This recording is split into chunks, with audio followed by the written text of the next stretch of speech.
Welcome to another episode of Management Muse. I'm your host, Cindy Baldy, and this is my husband and co-host, Jeffrey Tumlin. Yellow! Welcome to the podcast where we try to inspire better work performance. Thanks for listening.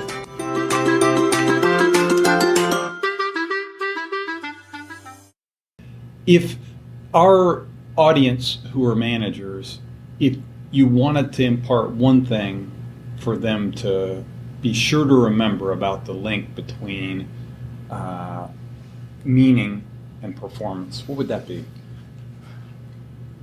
It's clear to me that people will rise to almost any occasion. They'll rise to almost any challenge if it's meaningful to them. Meaning is that important. And we can talk more about the dynamics behind it, but it's that important. And I think where I see that most often is in situations where the leader or the manager is trying to lead a change process.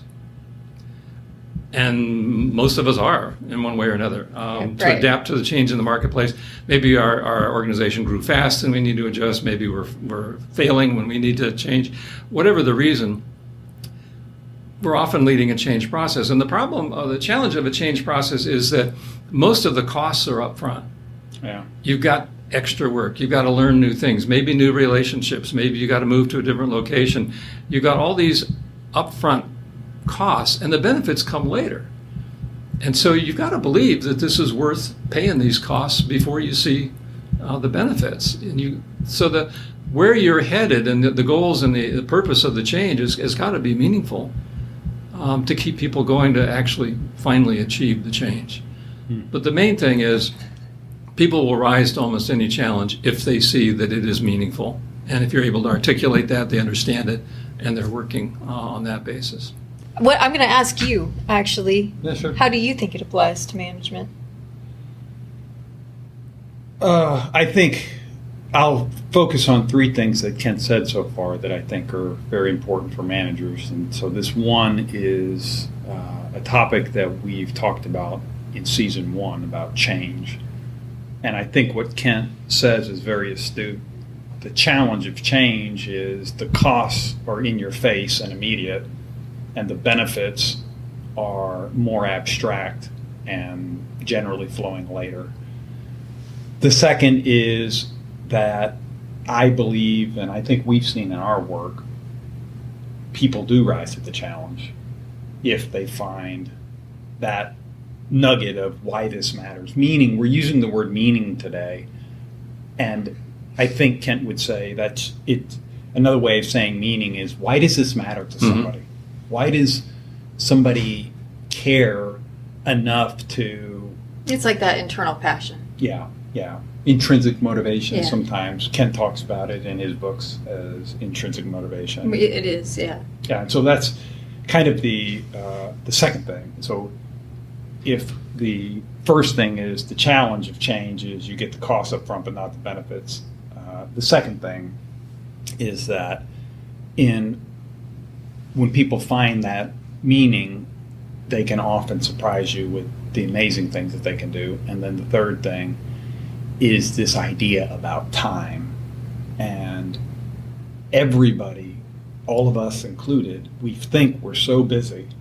But when we actually add up our time, the studies are pretty clear on this. When we add up our time, we have more time than we think. It's just a question of, usually when people say the word time management, what they actually mean is priority management. And if you don't have the time, that's usually because other things that we're doing, we're selecting at a higher priority. And so those three things, I think, are very important to remember for managers, as we talk about this concept of meaning and the link between meaning and performance. I'm going to just add on, because meaning is obviously a part of identity, and so and identification, and so it's pretty dear to my heart as well. I think from a manager's standpoint, you have to motivate people. You have to be able to communicate the meaning to them. So it's not just your meaning and helping you get through it, but it's also having a message and connecting the dots, because people aren't very good at connecting the dots on their own a lot of the time. And so helping them see how what they're doing is contributing to, this greater purpose. And so, like the classic example, and I think we may have mentioned it one other time, is, there's this house cleaner, a cleaner in a hospital, and very motivated, does things outside of his role, and somebody asked, well, why? And he said, because I contribute to people's health, which is absolutely true. Yeah. But it's a connection that a lot of people don't make on their own. So I think that that's one of the key things in terms of managing people that this sort of gets at. And then I think the other thing is, from the paradoxical commandments, management is a job that you care about your people and you do so much for them. And a lot of the time, the only feedback you get from them is it wasn't enough. And you have to be okay with that they don't see everything in every way that you are helping them, and that they're relying on you for the needs, and that you're getting beat up. And so you have to figure out how to get beat up and love them anyway.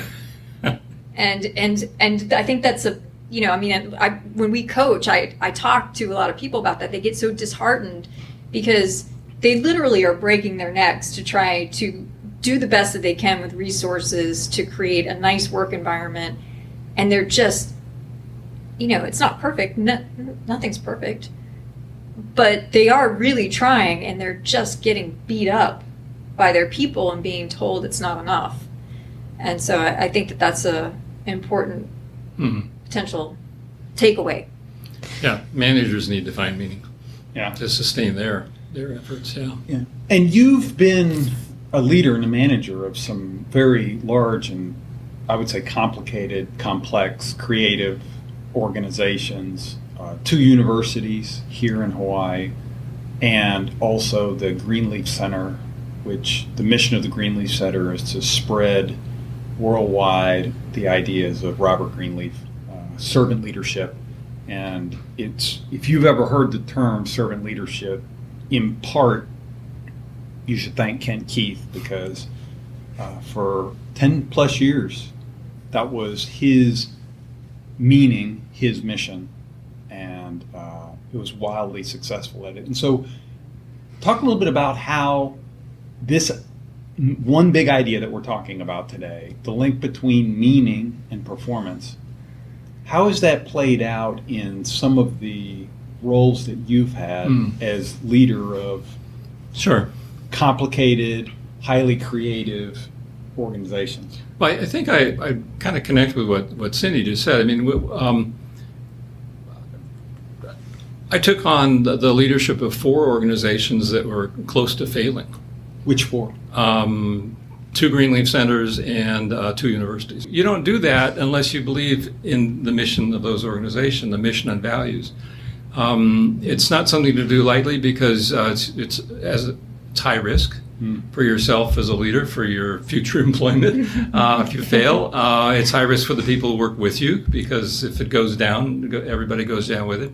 And those jobs are tough. It's very, very hard work, and even if you're totally heroic in your leadership ability, if the overall organization goes down, it's your fault in the eyes of others. And so you have to be highly motivated. And I took on all 4 of those because I really believed these were important organizations. They had important missions. They were valuable to me, and I wanted them to survive. And so I went in with that sense of meaning that gave me the motivation to keep at it. And I mean, getting up every morning and going at it again, and getting up the next morning and going at it again, to turn them around. And we were able to turn them all around. Now, that doesn't mean we solved all the problems. It means we turned them around facing a better future than they had before.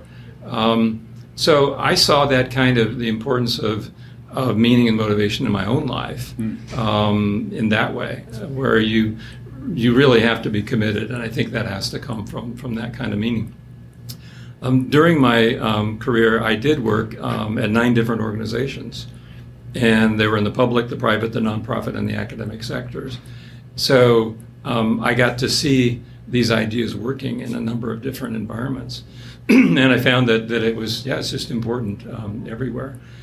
When you move into the servant leadership idea, I see a close relationship between servant leadership and meaning and motivation.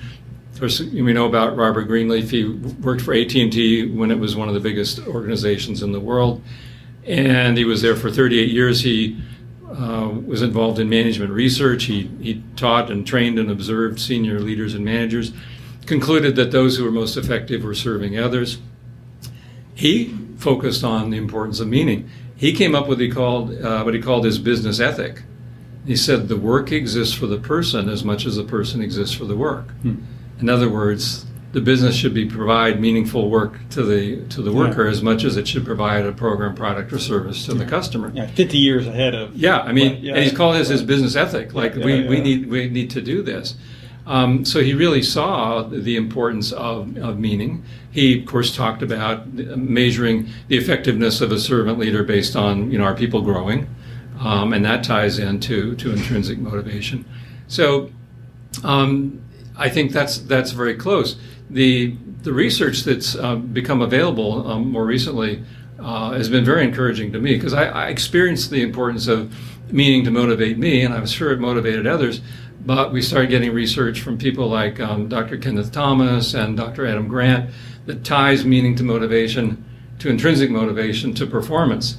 And that's really exciting. So Kenneth Thomas, for example, went into organizations, and he and his colleagues studied them for 16 years and came out with, motivating people at work. Well, you've got to be providing intrinsic motivation, and that affects inventiveness, job satisfaction, performance. You feel less stress. If you're doing something you enjoy, you feel less stress. And then Dr. Adam Grant came up with, he did a research project that was not about servant leadership, it just parallels servant leadership really well. He wanted to see how pro-social motivation and intrinsic motivation affect each other, or if they do. Anyway, he was looking at that issue. So he went into a call center, and he went into a fire department, and he studied people and doing their work. And pro-social motivation is a desire to benefit others or help others. And then intrinsic motivation, the enjoyment of the work itself. And what he found was that when you put those two together, that's when you get the highest levels of persistence, performance, and productivity. Well, that's really what Greenleaf was saying, because the pro-social motivation is a desire to serve. That's where servant leadership starts. And intrinsic motivation, well, he focused on meaning, he focused on growing. So indirectly, Adam Smith is saying that's the formula. And the Greenleaf, the one that he came up with, is how you get the performance and productivity. So I think that's really exciting. I mean, you can experience it anecdotally, you can experience it in your own life, see others doing it. Kind of nice to have some research that comes to a similar conclusion. So that connection, meaning, intrinsic motivation, performance, I think is really strong, and it's really, really important. And I think it's vastly undervalued or maybe even ignored. I mean, I've heard managers say, I don't care whether our people find meaning in their work. I just want them to get the job done. If they don't get the job done, they're out of here. Well, this is about getting the job done. Yeah. It's about bottom line results. It's about being effective. Yeah. So I find that really exciting. I've seen it in my own life, and I'm happy to see it in the research. Yeah. Yeah, it's funny. We, just as an example, just on our way over here, we had to carry all this equipment. So we got an Uber. And we, have a big duffel bag and have all this stuff. And so the driver's coming around and he's helping us. And so we finally get into his minivan. We say, hey, just wanted to say thanks very much. And he stopped and turned around. He's like, you're the first person in a long time who's thanked me. And that, he said, I just want to do my job and occasionally have people appreciate it. Yeah. And it's pervasive. People don't want to just wake up and put out 20 widgets. They want to know that these widgets are helping people. Yeah. It's not just that this guy who's driving today is going to do maybe 40 rides. that he wants to know that we're working today. He got us to work, and he got this other person to the grocery store. And it seems it's easy to roll your eyes at it, but it's vital, I think, for people.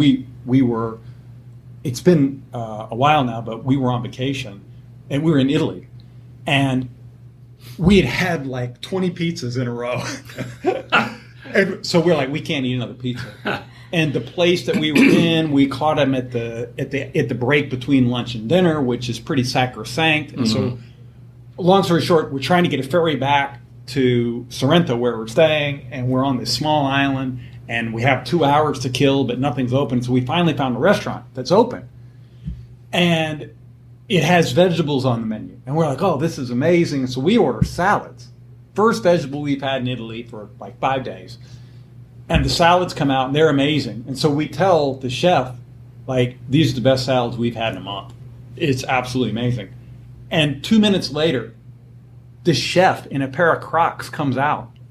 And he's shaking her hand, grazie, grazie. And the waiter's like, I told him you said it was the best. And he's grazie, grazie. And like, it was just a reminder of what you're talking about, Kent, is like, here's this chef at 2:00 in the small town, and the most important thing that happened to him that day is 2 random tourists told him that was the best salad they'd had in 30 days, in a month.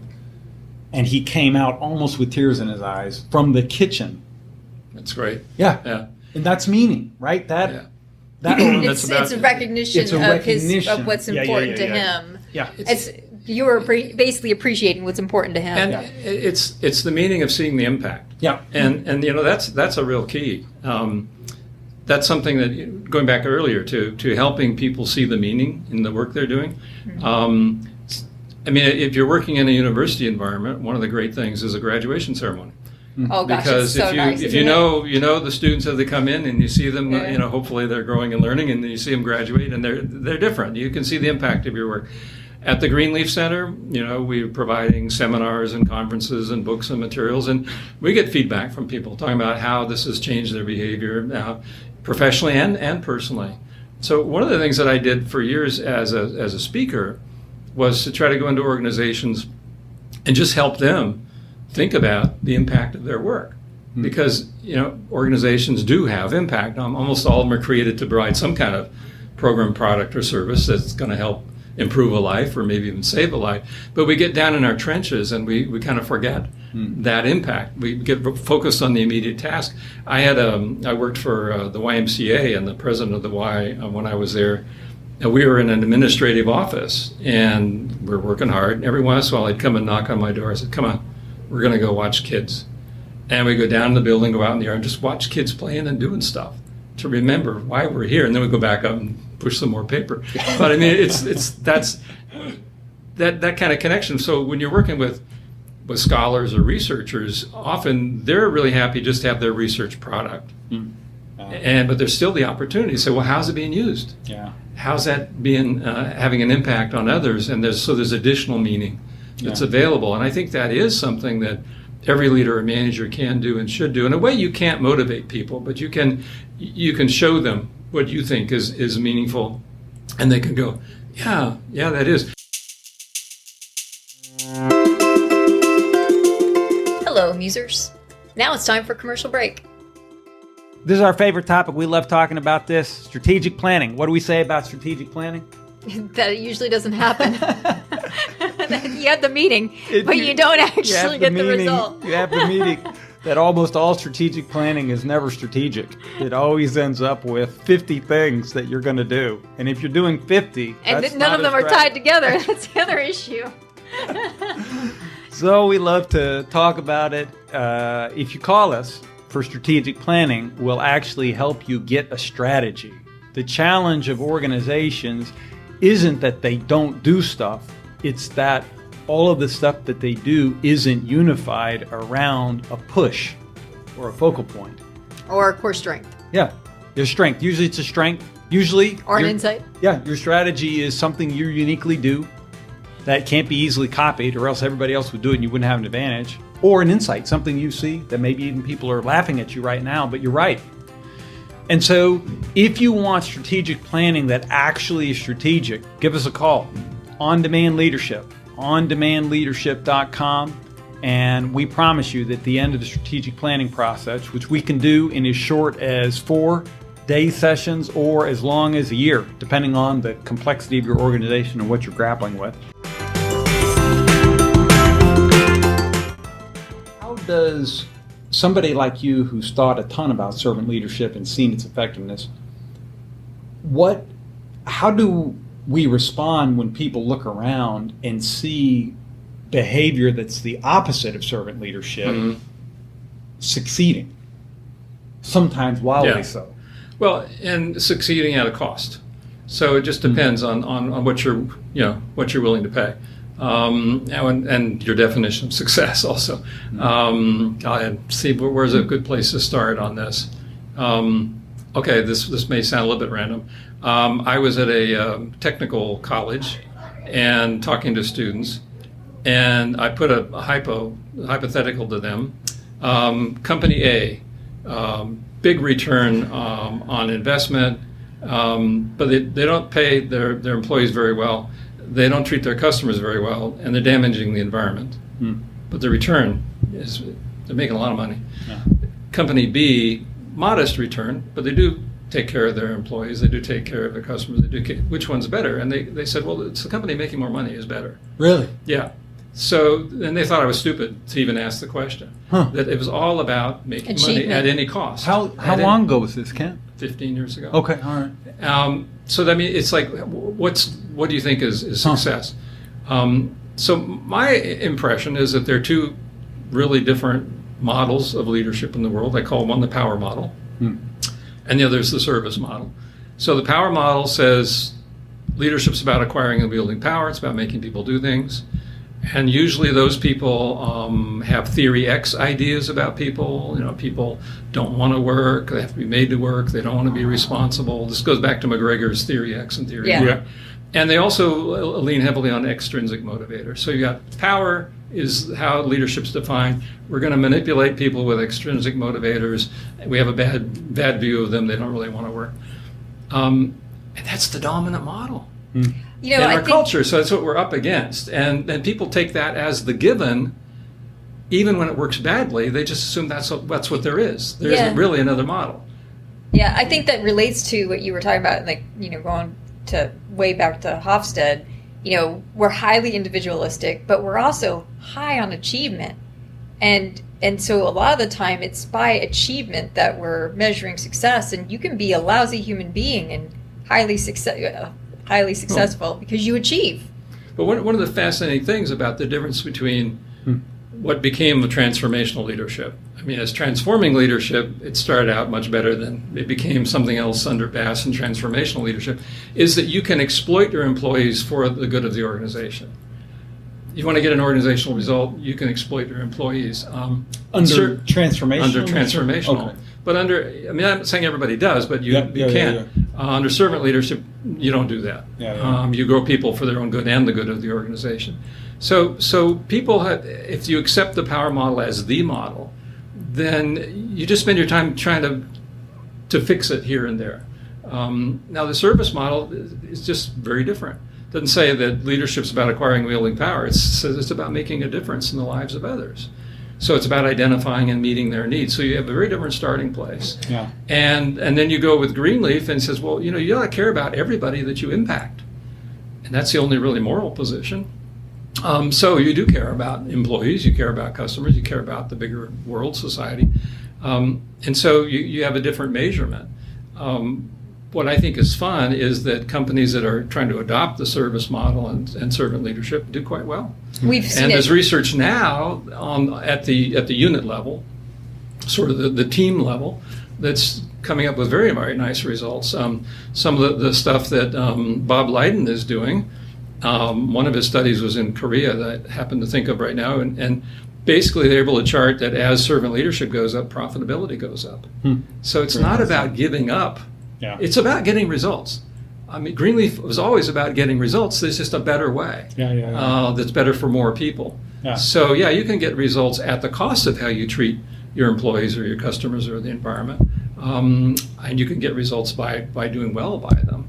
So servant leadership is, to me, far more ethical because you're not doing damage. It's the ethical way of getting results. I think that what stands out to me is, an organization that is just focused on making the money regardless of the costs. That's their focus. Is that, they tend to churn through people, whether it's employees or customers, and that's expensive. Mm-hmm. And I don't think that we consider those costs in determining how successful they are, because you're just looking at like the bottom line. Right. Whereas organizations that, actually are treating people well will have a tendency to hold on to those people, both employees and customers, but they may not be bringing in the level of revenue. Possibly they may be, because sometimes those people are highly motivated, but they may not be bringing it in terms of revenue, but they're actually probably keeping more of it. Well, and the costs are lower. So I mean, you're right. It's about externalities. I mean, this economic argument's been going on for at least 50 years. I remember coming across it in the 70s in law school. I mean, we really charged companies for what they were doing to society, to the environment, and they had to factor that in the cost of what they're doing. They wouldn't be making as much money. Sure. But there's no mechanism right now to charge them for that. And so pollution is cheaper than not polluting. It's not being enforced. They're not having to pay for it. So yeah, it's a real issue. But I see these two models, and since one is established, I mean, the service model is countercultural, and it goes up against the culture. And people who hear about servant leadership and how it works, it's hard for them to believe that it works. Yeah. And that's why I'm glad I lived long enough to see all this research coming out saying, it not only works, it works really well. Yeah. Works better. Yeah. You're not giving up results. You're getting them. You may be even getting better results, and you're not hurting as many people. So we've talked a ton about the link between meaning, which tends to produce intrinsic or internal motivation, which tends to lead to high performance. That's the basic link that undergirds our conversation today. A lot of your work, even going all the way back to the paradoxical commandments. Meaning equals internal motivation equals high performance, basically, if we're going to put it in an equation. And yet, people still need to get paid, and they still like praise. And so how does extrinsic motivation fit in as managers, our audience is trying to build? Maybe they're in a power type organization, but they're trying to lean towards a little more service. How do you fit in? What's the role of extrinsic or external motivators? Right. So I think the person who got this right was Frederick Hertzberg. In 1968, he published his famous article in the Harvard Business Review called "One More Time: How Do You Motivate People?" And he starts out by making fun of the theories he doesn't like, but the way he comes out makes sense to me. He says there are hygiene factors and there are motivating factors. So the hygiene factors tend to be extrinsic, and the motivators tend to be intrinsic. He didn't think extrinsic motivation was really motivation at all. So he calls them hygiene factors and the intrinsic motivators. So the hygiene factors are basically everything that's around you as you work. It's your working conditions, your salary, your status, your security, your relationships, company policy, administration, all that. And he says that's important because if you don't get that right, people would be dissatisfied. Yeah, it's the dissatisfiers. They'll be dissatisfied. Yeah. But he says you can't give them more and more of that and make them satisfied. If you get it right, they won't be dissatisfied. But to be deeply satisfied, you've got to focus on the intrinsic motivators, like achievement and growth and responsibility and enjoyment of the work itself. And he said these are not the opposite of each other. They are different human needs.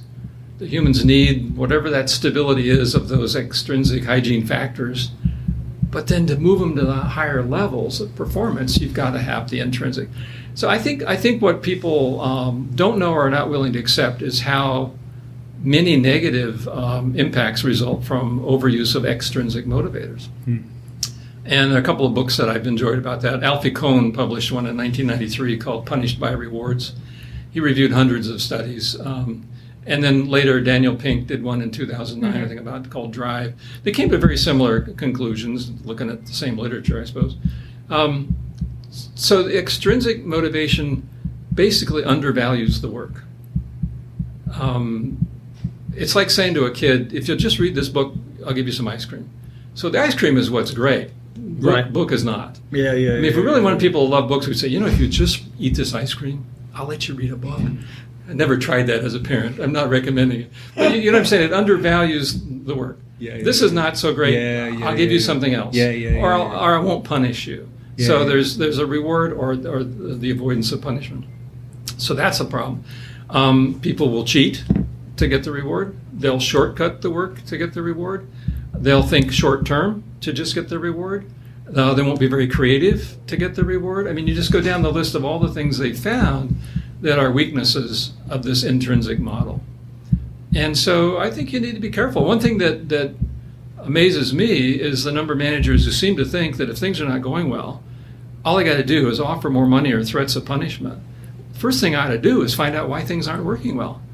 And sometimes people don't. They just keep lobbing on this extrinsic stuff.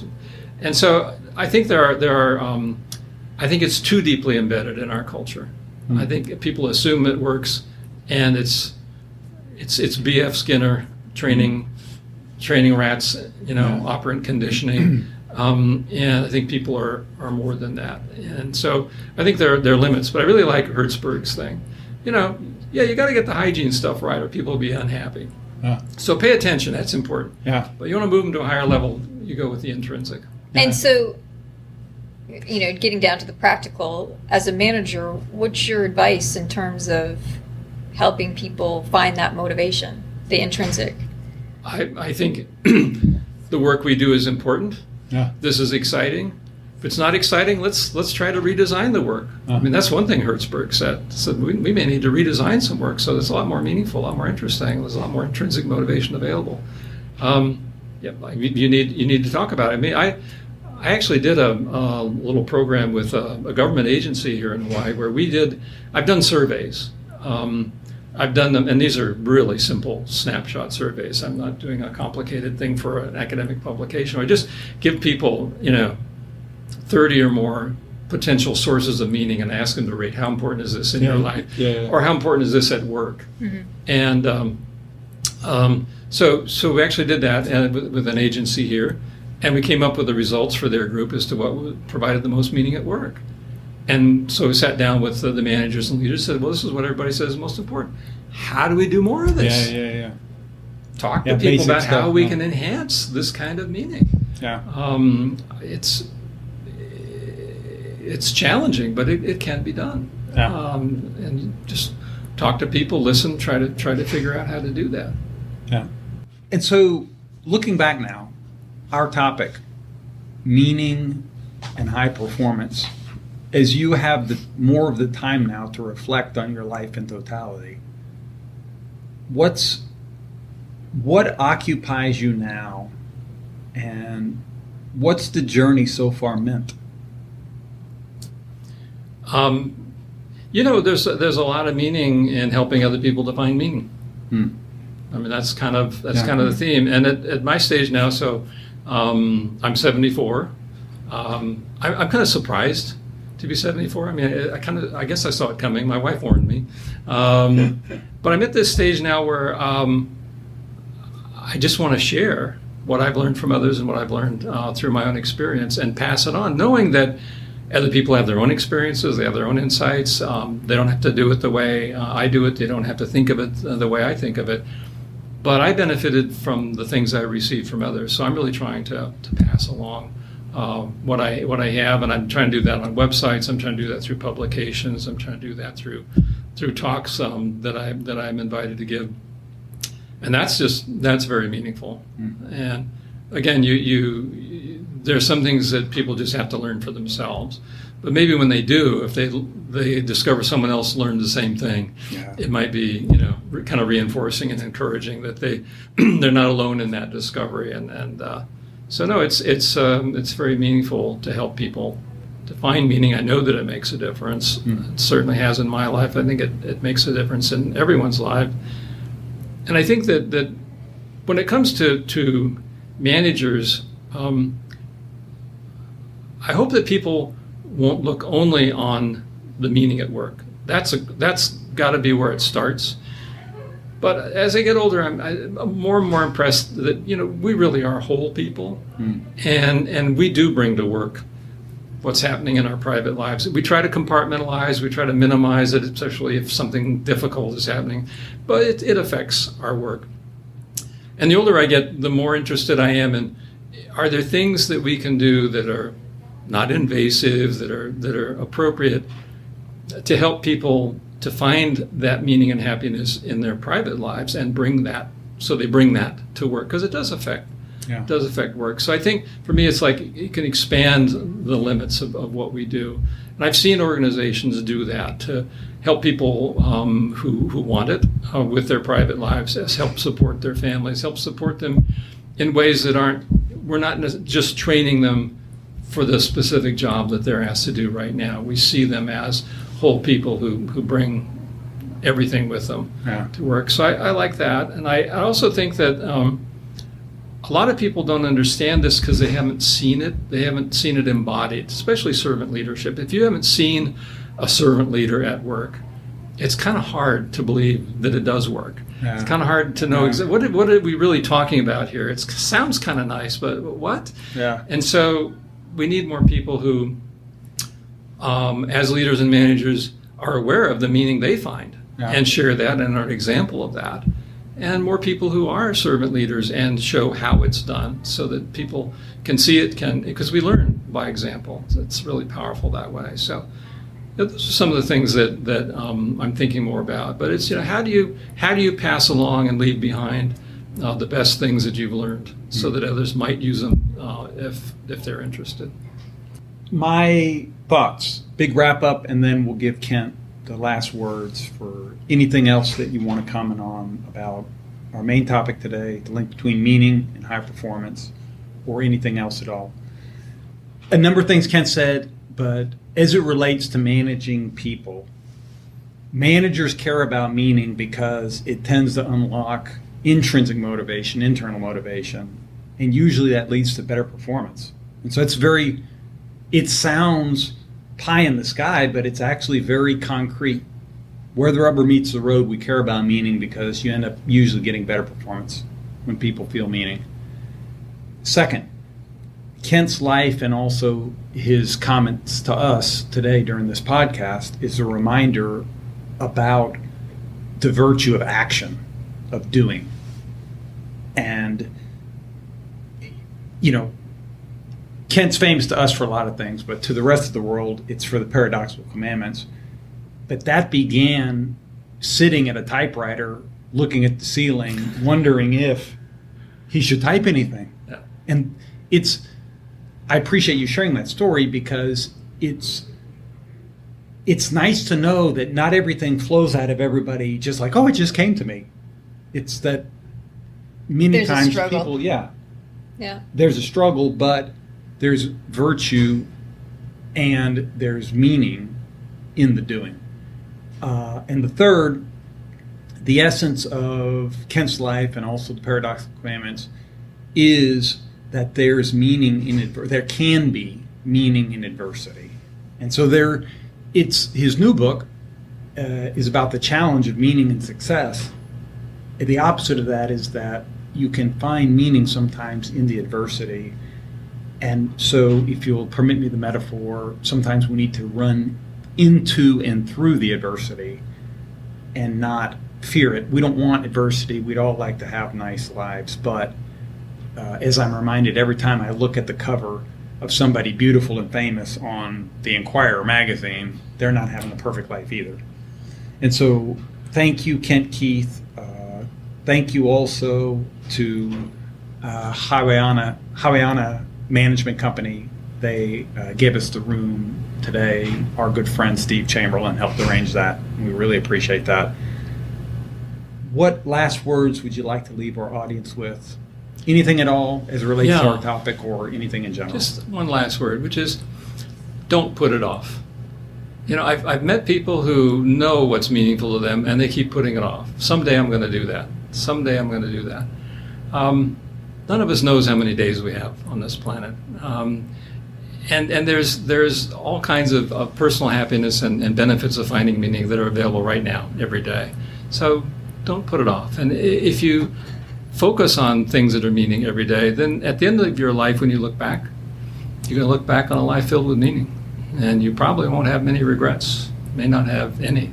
You're going to look back on a meaningful life. And that's something that I wish for each of us. Thank you. Thank you, Ken. Thanks again for joining us on the Management Muse. We appreciate likes, stars, downloads, shares, and subscriptions. For more information on the resources that help us generate this content, check out the reference material in our show notes. Special thanks to Rebecca Henley, Abby Ariano, and Ariel Villafane. Thank you. See you next time.